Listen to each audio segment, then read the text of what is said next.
Bismillahirrahmanirrahim. Assalamualaikum warahmatullahi wabarakatuh. Bismillah walhamdulillah wassalatu wassalamu ala rasulillah wa ala alihi wa sahbihi wa man wala amma ba'du. Baiklah teman-teman, pada kesempatan kali ini kita akan melanjutkan materi kita, materi tentang kritik matan hadis. Yang akan kita pelajari pada kesempatan kali ini adalah tentang dalil-dalil atau tanda-tanda yang dengan mengetahui tanda tersebut kita bisa memastikan bahwa matan hadis tersebut adalah palsu ya. Ada banyak tanda di sini, namun pada kesempatan kali ini kita akan berbicara tentang sebagian saja. Sisanya teman-teman bisa baca sendiri atau dilihat pada buku yang sudah kita bagikan ya teman-teman. Baik, yang pertama, tanda yang menjadi prasangka atau menjadikan kita bisa memastikan bahwa hadis tersebut adalah palsu, yang pertama adalah raqaqatul lafzi wal makna ma'an. Lemah dari sisi lafaz dan juga dari sisi makna secara bersama-sama. Raqaqah ini artinya lemah ya, artinya tidak tersusun secara bagus. Uslub yang dipakai lemah, tidak seperti perkataan Rasulullah SAW dalam hadis-hadis yang lain. Itu bisa ketahuan dari lemah dari sisi lafaz dan makna ini.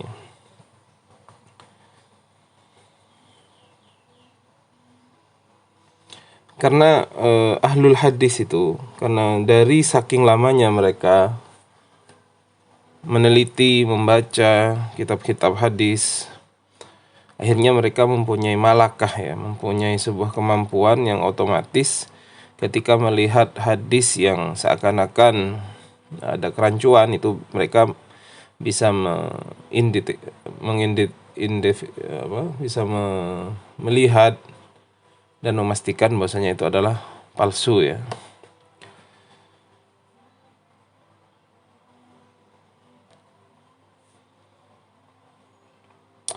Contohnya ya, sebuah hadis ya yang ditulis di sini, hadis yang berbunyi, dan ini maudhu ya. Ya Fatimah, atadrina man bil bab, hadza hadhimul ladzat wa mufrikul jama'at, hadza murmilul azwaj, hadza marmalul azwaj wa mutimul aulad, hadza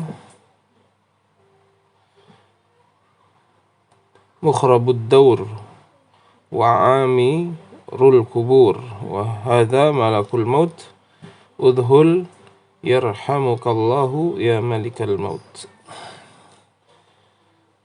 Ya, ada hadis yang dicontohkan di sini yang artinya, wahai Fatimah, atadri man bil bab, tahukah engkau siapa yang ada di dekat pintu? Artinya orang yang akan masuk. Hadza hadimul ladzat, ini adalah seseorang yang akan memutus kenikmatan. Mufarriqul jama'at, yang akan memisahkan dengan jamaah, dengan perkumpulan. Dan ini adalah yang akan membuat orang itu menjadi duda atau menjadi janda ya. Dan selanjutnya. Kemudian disampaikan udkhul ya, kepada malaikat maut, masuklah yarhamukallah ya malikal maut, semoga Allah merahmatimu wahai malaikat maut. Dan ini adalah ditulis oleh Ibnu Jauzi dalam kitab Al-Manaqib wal Mathalib dalam bab dzikru wafatihi, bab tentang wafatnya Rasulullah SAW. Nah ini kata ulama, ini termasuk hadis palsu karena dari segi makna dan juga dari segi lafadz ini terdapat rokakah atau tidak ada lemah dan tidak berkesinambungan, tidak seperti hadis-hadis Rasulullah Shallallahu Alaihi Wasallam. Dan Imam Ibnu Hibban mengatakan ini tidak boleh dijadikan dalil. Hadis maudhu seperti ini tidak bisa dijadikan dalil. Kalau hadis dhaif masih bisa, tapi kalau sudah maudhu ini tidak bisa, al-ihtijaju bihi, tidak bisa dijadikan dalil. Kemudian ada analisa dari Ibnu Jauzi di sini yang menjadi sangkaan terdapat orang yang mendustakan Rasulullah di sini adalah Abdul Mun'im bin Idris. Ya, dalam sanad hadis itu ada Abdul Mun'im bin Idris yang dikomentari oleh Ahmad bin Hanbal bahwasanya dia mendustakan kepada Wahab, ya. Tidak mendapat sesuatu dari Wahab, atau dia membuat-buat hadis yang dinisbahkan kepada Wahab, pada gurunya itu. Namanya siapa? Al-Mun'im bin Idris. Dan dikomentari juga oleh Yahya bin Ma'in, kadzab khabis, seorang pembohong khabis, yang jelek begitu ya. Dan disebutkan oleh Ad-Daruqutni, dia dan ayahnya termasuk al-matrukun, orang yang ditinggalkan hadisnya.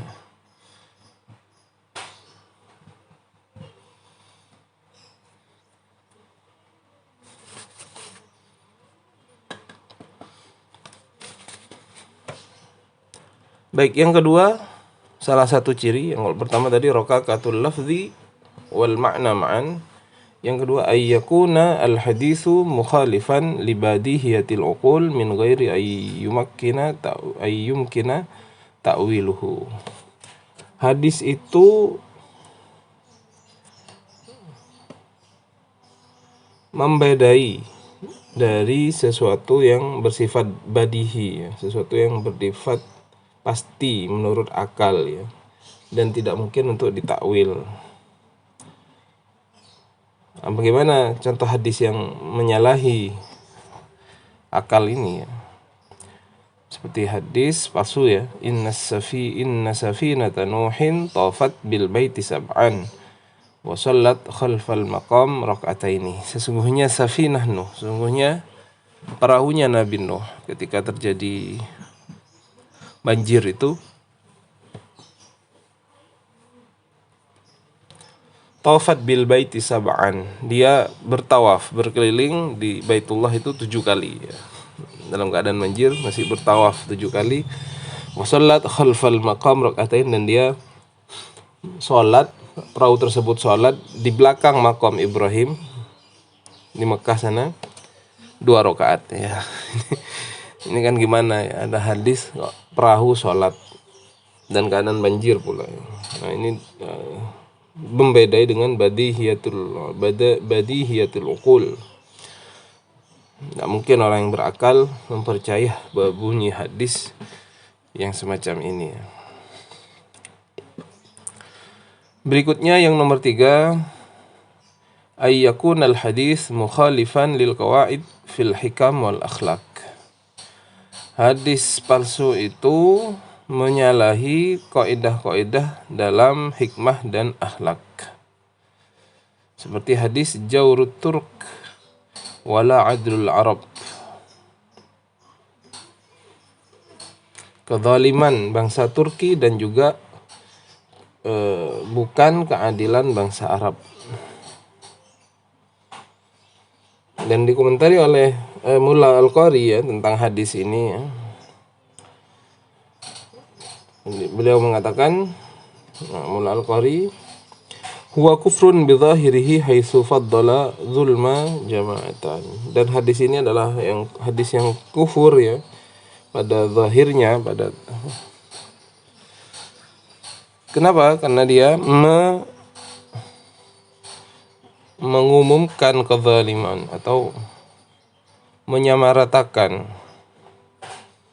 kezaliman atas jamaah.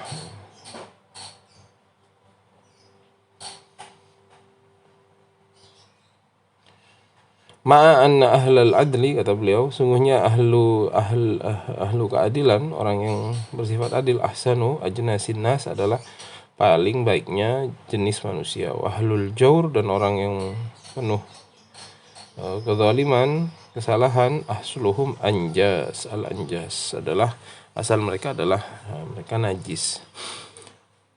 Ya, seluruh orang Turki orangnya penindas. Ya, ini terlalu mengumumkan ya, karena pasti ada yang baik, pasti ada yang tidak dari orang itu. Maka apabila hadis seperti ini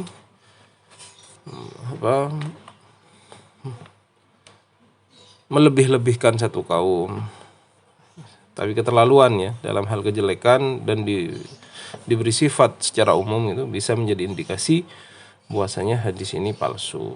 Ini kan mengindikasikan kejelekan, jaurut Turki, kejelekan atau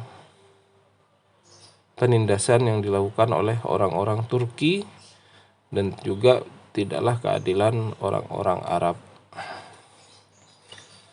Karena orang Turki maupun orang Arab pasti ada yang adil, pasti ada juga yang tidak adil. Nggak bisa disamaratakan. Tidak adil semua, orang Arab tidak adil semua, orang Turki penindas semua, itu kan tidak bisa seperti itu. Maka hadis seperti ini menyalahi dari hukum-hukum atau neraca yang ada dalam hikmah dan akhlak.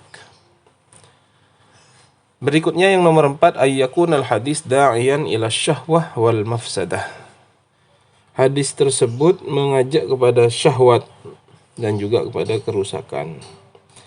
Contohnya apa? An-nadharu ilal wajhil hasan yajlul basar, wan nadharu ilal wajhil qabih yurisul kulhah. Melihat kepada wajah yang tampan atau cantik, yajlul basar, ini bisa memperjelas kepada penglihatan, dan maksudnya memperindah begitu ya. Dan melihat kepada wajah yang jelek akan menyebabkan kemuraman atau kemasaman. Nah, ini kan menyalahi ya, karena dalam kaidah kita diperintahkan oleh Allah Subhanahu wa taala agar kita untuk ghaddul basar, terutama apabila melihat lawan jenis, laki-laki kepada perempuan ataupun perempuan kepada laki-laki. Nah, malah di sini disebutkan melihat kepada wajah yang cantik itu malah bisa menjelaskan, memuliakan mata, dan melihat kepada wajah yang jelek bisa menyebabkan kemuraman,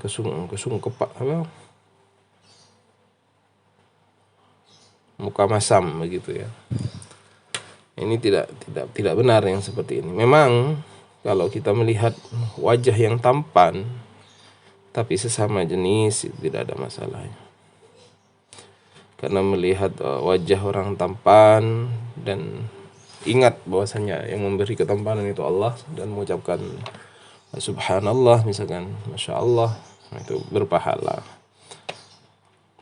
Dan juga melihat ciptaan-ciptaan Allah yang lain, melihat pemandangan, melihat alam ini, apabila dibarengi dengan ingat kepada Allah, itu bisa berpahala.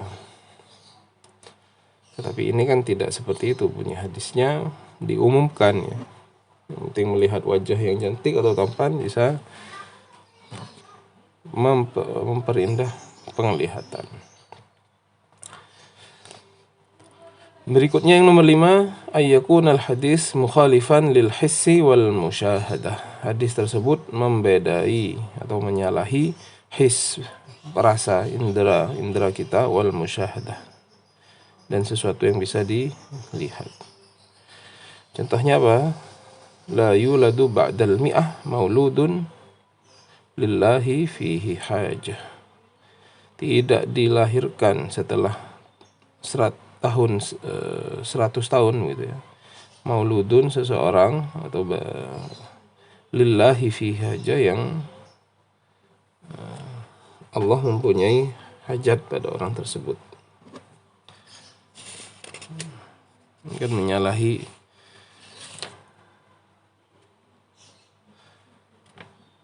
di komentari, Fahadha hadisun maudhu', maka ini hadis maudhu' li'anna katsiran minal a'immah wasadah wulidu ba'dal mi'ah, karena banyak dari golongan imam dan sayyid, tuan-tuan itu dilahirkan setelah 100 tahun. Tidak bisa ya.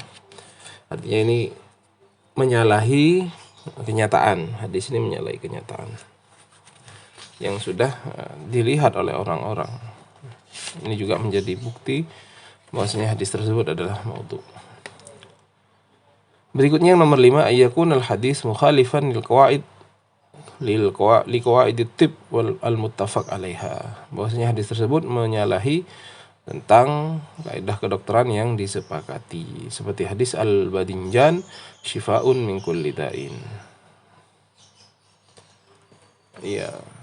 Mungkin ada manfaat dari terong itu. Terong adalah obat dari segala macam penyakit. Tapi disebutkan di sini semua penyakit.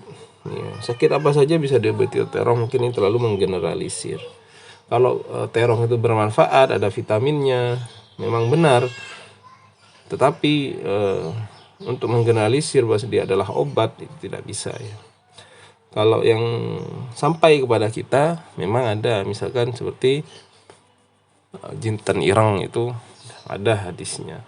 Kalau yang badinjan ini menyalahi ya, karena kedokteran sekarang walaupun melihat ada vitamin dan lain-lain, tapi tidak bisa dijadikan obat bagi semua penyakit. Tidak ada ya di TV-TV di mana-mana misalkan obati kanker Anda dengan terong, obati penyakit kulit Anda dengan terong, pusing Anda dengan terong, ya enggak ada seperti itu ya. Malah kalau kebanyakan makan terong itu biasanya karena enak begitu makannya, malah ngantuk karena kebanyakan makan. Ya baik. Nomor 6 yang berikutnya, ayyakunal hadisu mukhalifan lima yujibuhu al-aqlu lillahi min tanzihin wa kamalin. Hadis tersebut menyalahi terhadap sesuatu yang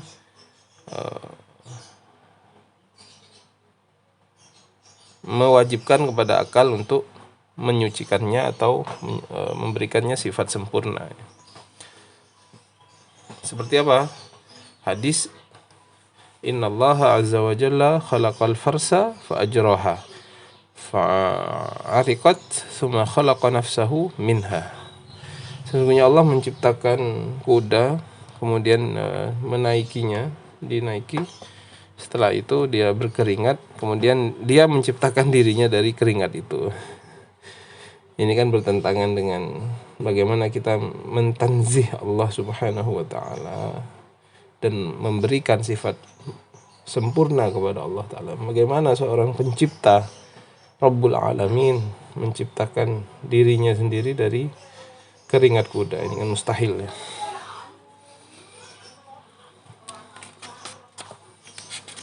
Nah, ini semuanya pokoknya maudhu semua contohnya ini, sampai akan dikenalkan macam-macam hadis maudhu. Nomor 7, ayyakunal hadis mukhalifan lil qat'iyatit tarikh aw sunnatillahi fil kauni wal insan. Hadis tersebut menyalahi dengan sejarah atau sunnatullah dalam alam ini atau dalam manusia.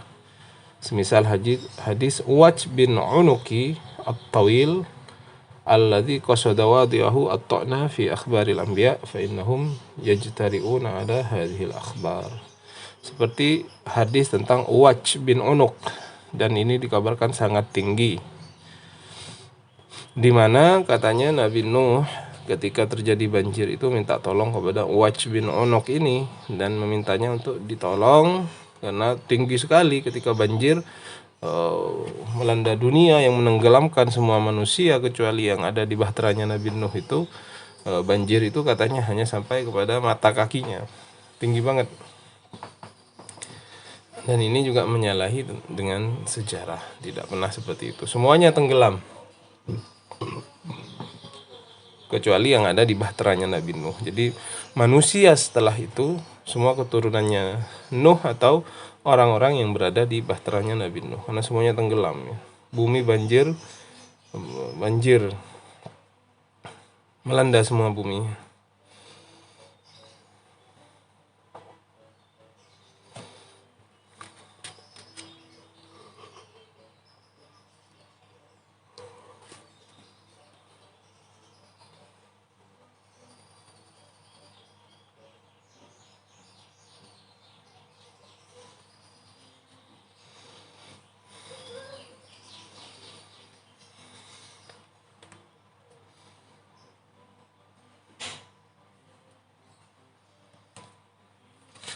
Baik, berikutnya teman-teman yang nomor 8, ayyakun al-hadis mustamilan ala sakhafat wa samajat yusanu anhal uqala.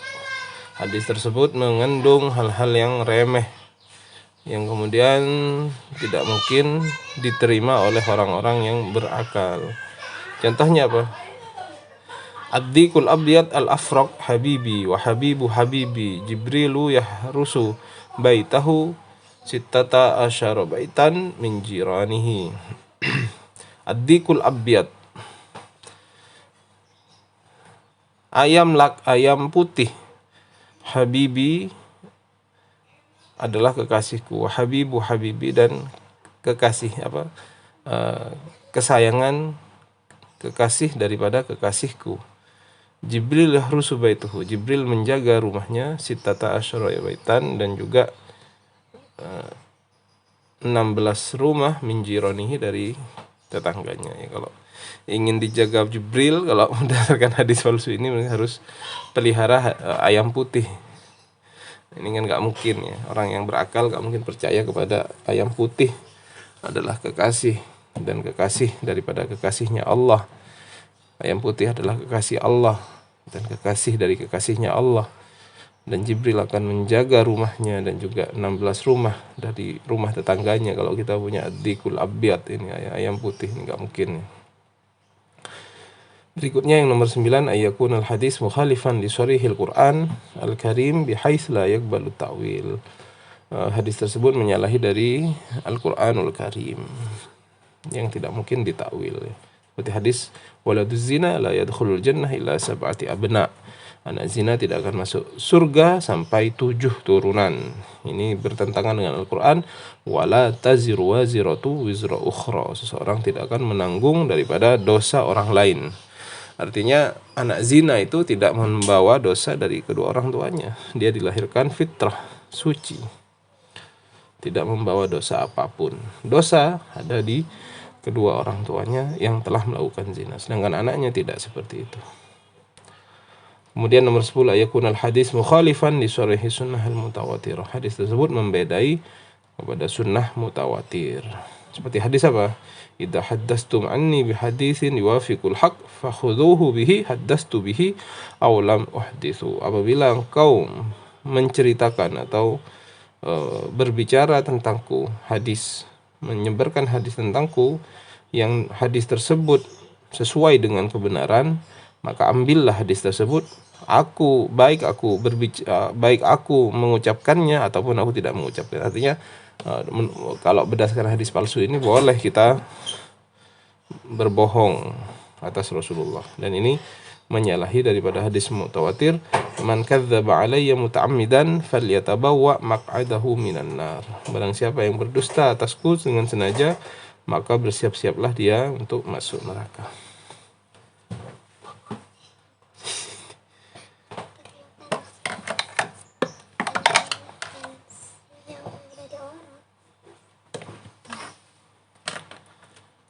Baik.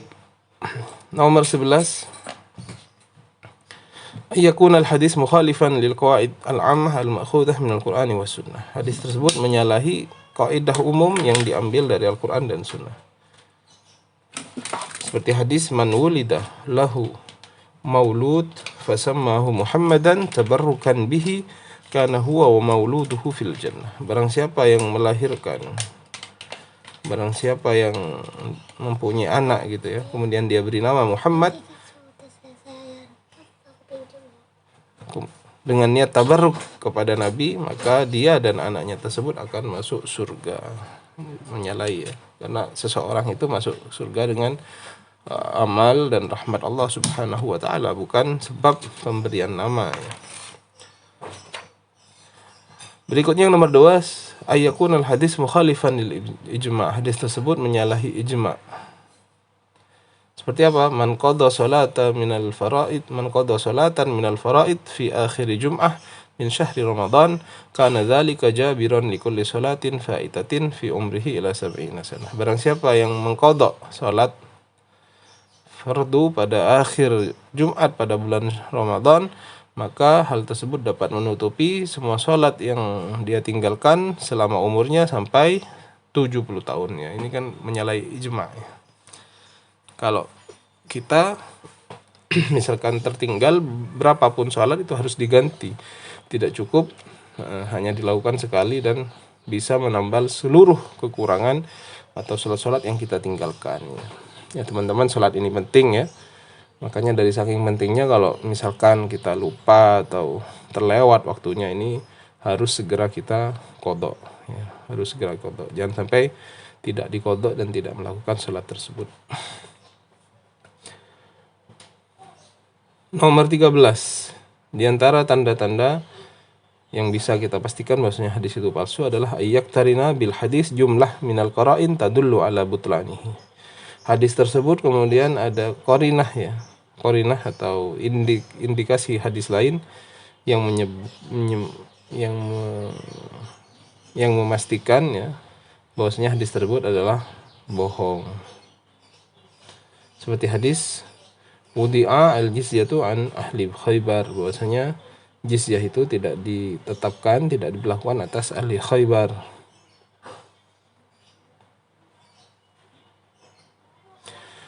Berkata Ibnu Qayyim, wa hadza kadzbun min iddati wujuh. Hadis ini bohong dari beberapa segi. Yang pertama, annahu fihi syahadah Sa'ad bin Mu'adz wa Sa'ad qad tufiya qabla dzalika fi ghazwati Khandaq. Tsaniha anna fihi wa kataba Muawiyah bin Abi Sufyan wa hakadha innama aslam zaman al-fath wa kana min at-tulaqa. Apa yang menyebabkan hadis Udi al-Jizyah an ahli Khaybar ini tidak butlan atau tidak benar? Bahwasanya di hadis tersebut ada persaksian dari Sa'ad bin Mu'adz, dan Sa'ad itu meninggal sebelum kejadian tersebut pada perang Khandaq ya. Bagaimana orang yang bersaksi pada atau menjadi rawi ya sudah meninggal pada peristiwa Khaybar, bagaimana dia bersaksi pada peristiwa Khaybar sedangkan dia sudah meninggal pada ghazwatu Khandaq, pada perang Khandaq.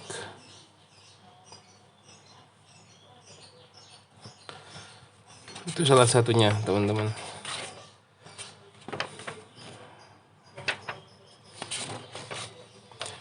Baik, saya bacakan saja. Kemudian yang nomor 14, ayakun al-hadis mukhalifan li haqaiqit tarikh. Hadis tersebut menyalahi daripada sejarah ya. Kemudian yang nomor 15, ayyakun al-hadis muwafiqan li madhhabir rawi wa huwa muta'assib mughalin fi ta'assubihi. Hadis tersebut sesuai dengan madhabnya perawi tersebut, sedangkan dia seorang yang fanatik, yang sangat fanatik terhadap madhab tersebut. Itu juga bisa menjadi tanda kemaudhu'an. Orang yang sangat fanatik terhadap madhab tertentu bisa membuat-buat hadis untuk menguatkan madhabnya.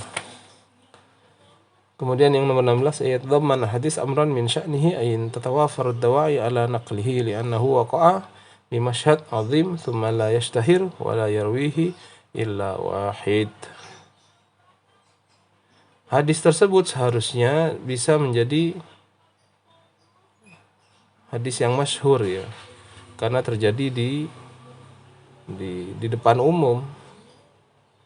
Tetapi hadis tersebut walaupun terjadi di depan umum seperti itu tidak menjadi masyhur, tidak menjadi terkenal, dan hanya diriwayatkan oleh satu orang saja. Ini juga salah satu tanda untuk dia adalah hadis maudhu. Kemudian nomor 17, istimalul hadis ala ifratin fi thawab al-azim ala fi'lil saghir. hadis tersebut mengandung sesuatu yang berlebih-lebihan ya. Pahala yang berlebih-lebihan atas sebuah perkara yang remeh ya. Seperti bulan Ramadan kemarin itu kan banyak hadis-hadis yang diambil dari kitab Durratun Nasihin. Barang siapa yang bertarawih pada malam ini, malam sekian, maka pahalanya seperti pahalanya para nabi. Itu kan pahalanya besar sekali, pahala para nabi, padahal yang dikerjakan hanya satu malam. Nah, itu juga menandakan bahwasanya itu kemauduan ya. Padahal zaman Nabi nggak dinamakan tarawih ya. Zaman Nabi dinamakan qiyamul lail. Dan Nabi hanya melakukan 3 kali bersama sahabat, dan selebihnya Nabi sholat sendirian di rumah. Nah, ini tanda bahwasanya hadis itu maudhu ya. Kemudian nomor 18, ayakunal hadis la yushbihu kalamal anbiya bal la yushbihu kalamas sahabah. Hadis tersebut tidak menyerupai perkataan para nabi, bahkan tidak menyerupai perkataan para sahabat. Itu yang terakhir. Jadi 18 poin ini menandakan bahwasanya hadis tersebut palsu ya. Banyak faktor juga sih di lain hal ini, semisal yang tidak disebutkan adalah faktor politik misalkan ya. Ada orang misalkan melihat raja suka bermain dengan burung merpati, akhirnya dia mengeluarkan hadis la sabaqa illa fi hafrin wa janahin, ditambahi dengan permainan burung merpati untuk menjilat penguasa. Kadang-kadang seperti itu juga menjadi faktor dia membuat hadis palsu. Tetapi 18 poin yang sudah kita sampaikan ini adalah hampir mencakup keseluruhannya. Kalau kita mengetahui poin-poin ini, kita bisa menerapkan. Kalau memang kita menjumpai hadis yang seperti ini teman-teman, maka kita bisa mengidentifikasi bahwasanya itu adalah hadis yang palsu. Bahkan kalau bahas judul dari pembahasan ini, kita bisa memastikan hadis itu palsu daripada tanda-tanda yang 18 yang sudah kita sebutkan tadi. Demikian yang bisa saya sampaikan pada kesempatan kali ini, mudah-mudahan bermanfaat. Kita akhiri. Wassalamualaikum warahmatullahi wabarakatuh.